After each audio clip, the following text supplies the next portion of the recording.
no solo me gusta el teatro, hice teatro, hice televisión, cine nunca, fíjate.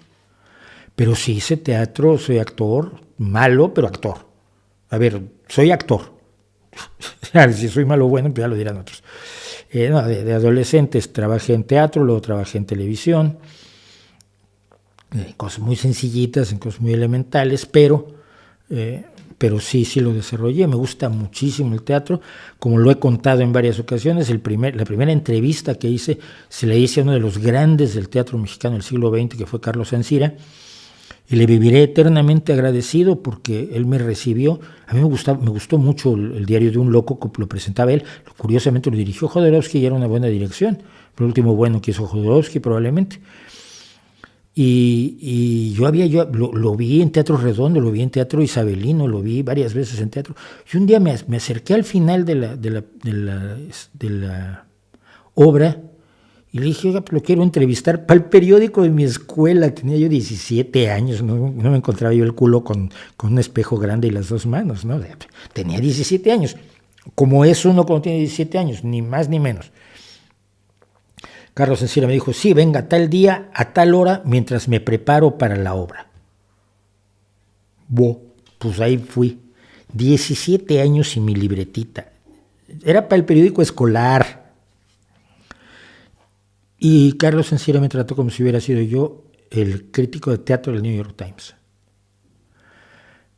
Me trató con absoluto respeto, se tomó totalmente en serio todas mis preguntas, en ningún momento dio señales de que estoy perdiendo el tiempo con ese chaval, que lo va a escribir para que lo lean 100 en su escuela, ¿no?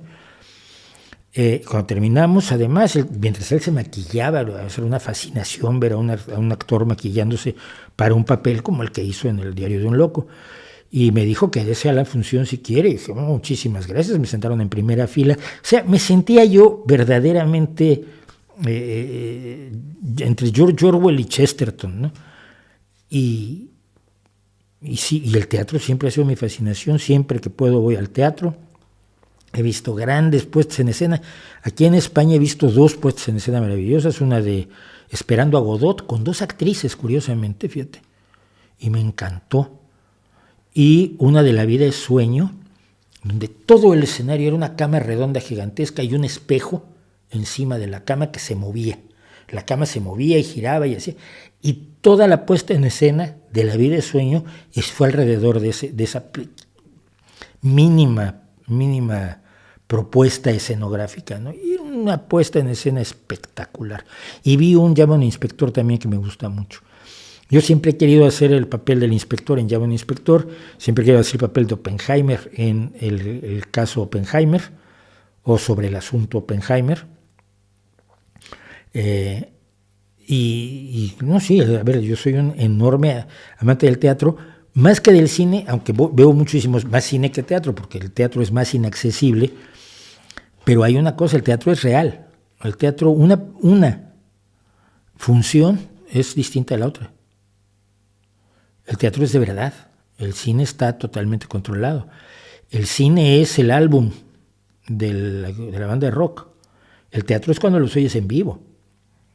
Y así como hay decepciones enormes cuando los oyes en vivo, algunos de tus músicos favoritos, hay grandes hallazgos cuando descubres que en vivo suenan mejor, incluso con errores, que en el álbum. Así que sí, soy teatrero, soy teatralista, y como lo conté alguna vez, la primera vez que conocí la censura, estábamos en la secundaria tratando de poner Las ranas de Esquilo, creo que era de Esquilo, de Aristófanes. Y nos censuraron, y sí, la dirección vieron el libreto y pidieron todos los libros que teníamos, habíamos comprado todos Las ranas de Esquilo en la misma librería, compramos 30 ejemplares y alguien de la escuela se dedicó a tachar los 30 ejemplares de todo lo que le quitaban, porque la obra les resultaba moralmente aterradora al final, pues ni la pusimos, quedaban 3 palabras, ¿no?